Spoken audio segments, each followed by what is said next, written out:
નમસ્કાર ration card ધારક મિત્રો, રેશન કાર્ડ ઉપર જે અનાજ આપવામાં આવે છે એના નવા નિયમો લાગુ કરી દેવામાં આવ્યા છે। દરેકને હવે મફત અનાજની સાથે 1000 રૂપિયા આપવામાં આવશે। મફત અનાજનું પણ વિતરણ છે શરૂ કરી દેવામાં આવ્યું છે। આ સાથે જ 1000 રૂપિયાની પણ સહાય આપવામાં આવશે, ભેટ આપવામાં આવશે। જો તમારી પાસે પણ રેશન કાર્ડ છે તો રેશન કાર્ડનો ઉપયોગ કરી લો, કારણ કે રેશન કાર્ડમાં હવે અનાજની સાથે મિત્રો તમને 1000 રૂપિયા પણ આપવામાં આવશે।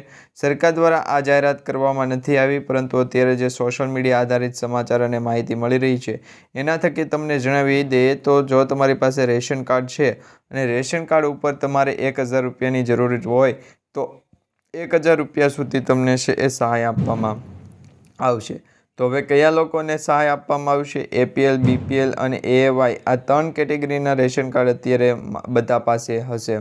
માની લો તમારી પાસે એપીએલ કાર્ડ હોય, બીપીએલ કાર્ડ હોય કે પછી એએવાયનું કાર્ડ હોય તો તમને આ યોજના અંતર્ગત 1000 રૂપિયા રેશન કાર્ડ દીઠ મળવાના છે કે નહીં, અને આ રેશન કાર્ડ દીઠ 1000 રૂપિયા છે એ કયા કયા લોકોને મળવાના છે એ વિશેના જે તમામ અપડેટ છે એ આજના વિડીયોમાં જાણીશું। તો મિત્રો, આજનો વિડીયો છેલ્લે સુધી અંત સુધી જોતા રહેજો અને તમારા દરેક ખેડૂત મિત્રો વોટ્સઅપ ગ્રુપ અને ફેસબુક ગ્રુપમાં દરેક મિત્રો સુધી છે એ શેર કરી દેજો, કારણ કે સરકાર દ્વારા છે એ રેશન કાર્ડ દીઠ જે પણ લાભો આપવામાં આવે એનો સીધો જ લાભ તમે નથી લઈ શકતા।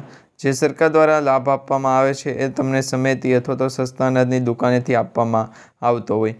તો આ 1000 રૂપિયા સુધીની જે સહાય આપવામાં આવે છે, 1000 રૂપિયા જે રેશન કાર્ડ દીઠ આપવામાં આવે છે એના વિશે જે માહિતી અત્યારે મળી રહી છે એ માહિતી તમને જણાવીએ। તો મિત્રો, ખાસ કરીને જણાવી દઈએ તો ભારત સરકાર દ્વારા રેશન કાર્ડ અને ગેસ સિલિન્ડર સંબંધિત નિયમોમાં મોટો ફેરફાર કરવાની જાહેરાત કરી દેવામાં આવી છે, જેની અંદર જો તમારી પાસે રેશન કાર્ડ છે, ગેસ સિલિન્ડર છે તો આ તમામ ઉપયોગી માટે છે એ માહિતી આપવામાં આવી છે કે રેશન કાર્ડ, ગેસ સિલિન્ડર માટે સરકાર દ્વારા, ભારત સરકાર દ્વારા છે એ નીતિ નિયમોમાં ફેરફાર કરવામાં આવ્યો છે। આ નવા નિયમો છે એનો હેતુ એવો છે જેના થકી હવે ગેસ વિતરણની વ્યવસ્થા છે એને વધુ પારદર્શક બનાવવાની, આ સાથે જ મિત્રો કાર્યક્ષમ બનાવવાની, તેમજ આ જે કાર્ય પદ્ધતિ છે એને આગળ વધારવાની છે, જેમાં ગરીબ અને મધ્યમ વર્ગના જે પરિવારો છે એમને ધ્યાનમાં રાખી અને ફેરફારો કરવામાં આવ્યા છે। આ નિયમો હેઠળ રેશન કાર્ડ ધારકોને મફત રાશન તેમજ નાણાકીય સહાય પૂરી પાડવામાં આવે છે, અને એ સાથે જ મિત્રો મફત ગેસ અને મફત અનાજ છે જે આપવામાં આવે છે એની અંદર તમે મફત ગેસ કનેક્શન અંતર્ગત પણ લાભ લઈ શકો છો, અને જે ગેસ કનેક્શન અંતર્ગત લાભ આપવામાં આવે છે એનો લાભ તમે રેશન કાર્ડમાં જે મફત અનાજ તરીકે પણ લઈ શકો છો। તો રેશન કાર્ડમાં ઘણી બધી ફેરફારો થતા હોય છે, ઘણા બધી વખત છે એ અપડેટ આવતા હોય છે, તો આ દરેક અપડેટ પણ તમે છે એ જાણી લેજો, કારણ કે હવેથી મિત્રો નવા નિયમો લાગુ કરવામાં આવશે તો આ નવા નિયમ અંતર્ગત તમારા રેશન કાર્ડ અંતર્ગત તમને પણ અનાજ છે એ મળતું હોય તો એ બંધ ન થઈ જાય। જે પણ લોકોને રેશન કાર્ડ અંતર્ગત અનાજ આપવામાં આવે છે એ અનાજ તાત્કાલિક મળી જાય, અને જે પણ લોકોને દર મહિને અનાજ આપવામાં આવે છે એ દર મહિનાનું જે અનાજ છે એ પણ લોકો સુધી વહેલી તકે પહોંચી જવાનું છે, કારણ કે હવે સરકાર દ્વારા એવા જ નિયમો બનાવવામાં આવ્યા છે જેથી કરી દરેક લોકો સુધી છે એ દરેક જે સરકારી યોજનાના લાભ છે એ તાત્કાલિક અને વહેલી તકે પહોંચી જાય। હવે મિત્રો, તમને જણાવી દઈએ તો કેવાયસી છે એ રેશન કાર્ડમાં ફરજિયાત છે।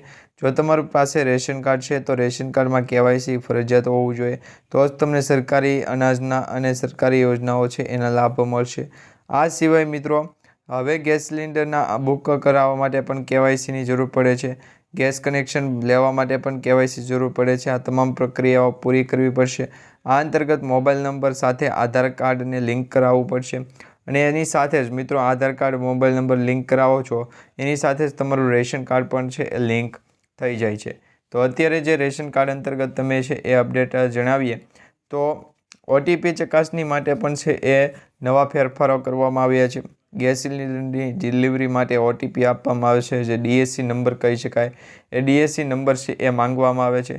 જો તમારી પાસે ડીએસસી નંબર હોય તો જ તમારી છે એ ગેસની ડિલિવરી આપવામાં આવે છે, ગેસનો બાટલો છે તમને આપવામાં આવે છે। જેને આ ફરજિયાત એટલા માટે કરવામાં આવ્યું છે કે આનાથી એક છેતરપિંડી છે એ અટકાવી શકાય, જેના માટે આ એક નિર્ણય છે એ લેવામાં આવ્યો છે, નિયમ બનાવવામાં આવ્યો છે। હવે તમે જ્યારે પણ ગેસ કનેક્શન લેવા જાઓ છો ત્યારે તમારા ઓનલાઈન જે તમે ગેસ બુકિંગ કરાવો છો તો એ ઓનલાઈન ગેસ બુકિંગ વખતે તમારા મોબાઈલ નંબર ઉપર એક OTP આપવામાં આવે છે. હવે સબસિડીમાં પણ ફેરફાર કરવામાં આવ્યો છે, જેની અંદર ગેસ સિલિન્ડર હવે લાભાર્થીઓ છે એ બેંક ખાતામાં સીધી ટ્રાન્સફર કરવામાં આવશે. તેનાથી મિત્રો નકલી જે લોકો હશે, નકલી લાભાર્થીઓ હશે એ પકડાઈ જશે અને એને જે ખોટી રીતે લાભ મળતો હશે એ લાભ પણ બંધ થઈ જશે. તો આ એક નિર્ણય લેવામાં આવ્યો છે, જેના થકી ઘણા બધા લોકોને પણ સીધો ફાયદો થવાનો છે. તે પછી જોઈએ તો મિત્રો 2 સિલિન્ડરોની જે મર્યાદા છે એ એમનીમ જ રહેવા દેવાની છે.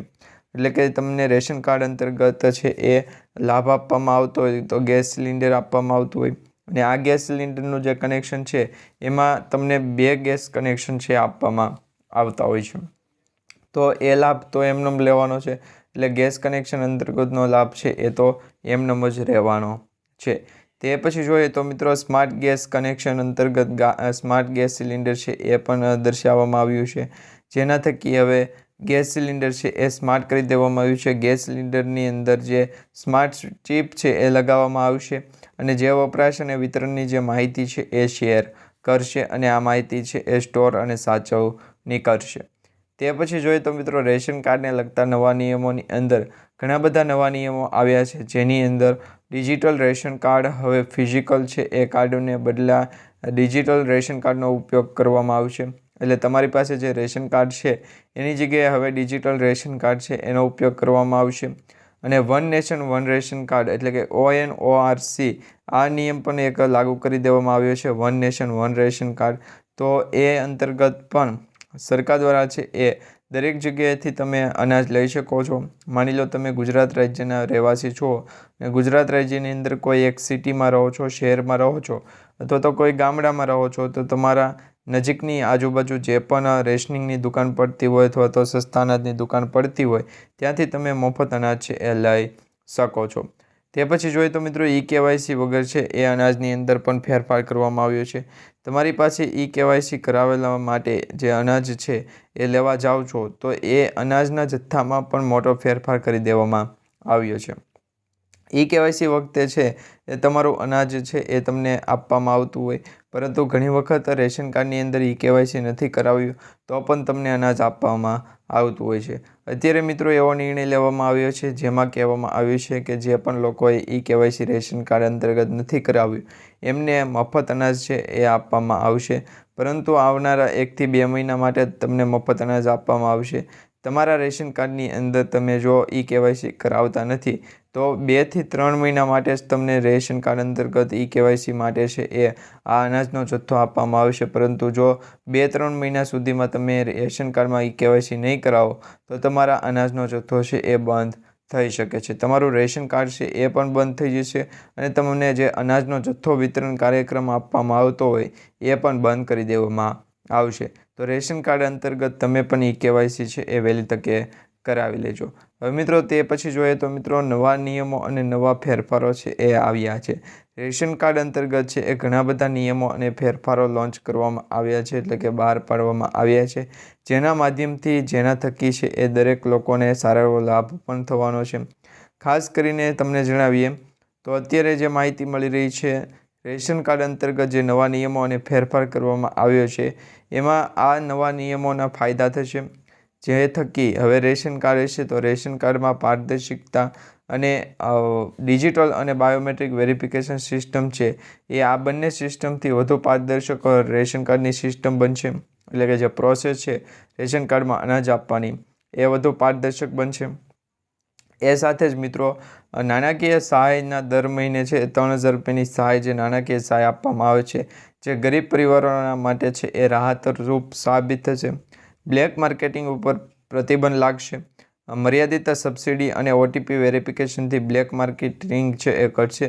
ઘણી વખત એવું બનતું હોય મિત્રો, રેશનિંગ અંતર્ગત જે તમે અનાજ લેવા જાઓ છો એ અનાજનો જથ્થો તમે ટાઈમસર લેવા નથી જતા તો તમારા ભાગનું અનાજ છે એ બ્લેક માર્કેટમાં વેચી દેવામાં આવતું હોય. એમાં ઘઉં અને ચોખાનું છે એ લગભગ 23 અને 24 કિલો પ્રતિ કિલો છે એના ભાવથી છે વેચાણ થતું હોય. તો સરકાર દ્વારા તો મફત અનાજ આપવામાં આવે, પરંતુ ઘણી વખત રેશનિંગની દુકાનવાળા અને જે ગેરકાયદેસર ધંધો કરતા હોય એવા લોકો છે એમને વેચાણ બ્લેક માર્કેટમાં કરી દેતા હોય છે. જેના થકી એમને સારા એવા પૈસાની પણ આવક થતી હોય છે. તો આ એક પણ નિયમ હોઈ શકે. પછી જણાવીએ તો મિત્રો સુરક્ષામાં સુધારો કરવો. આ સાથે જે બ્લેક માર્કેટિંગ અટકાવવું અને સુરક્ષા માટે છે એ સરકાર દ્વારા રેશનિંગ અંતર્ગત KYC છે એ ફરજિયાત કરી દેવામાં આવ્યું છે. KYC વગર, OTP વગર અને ફેસ ઓથેન્ટિકેશન વગર આ 3 થી 4 એવા સ્ટેપ છે ફોલો કરવાના રહેશે. આ 3 થી 4 સ્ટેપ હશે તો જ જે અનાજ અંતર્ગત રેશન કાર્ડ અંતર્ગત જે અનાજ આપવામાં આવે છે એનો સીધો લાભ આપવામાં આવશે.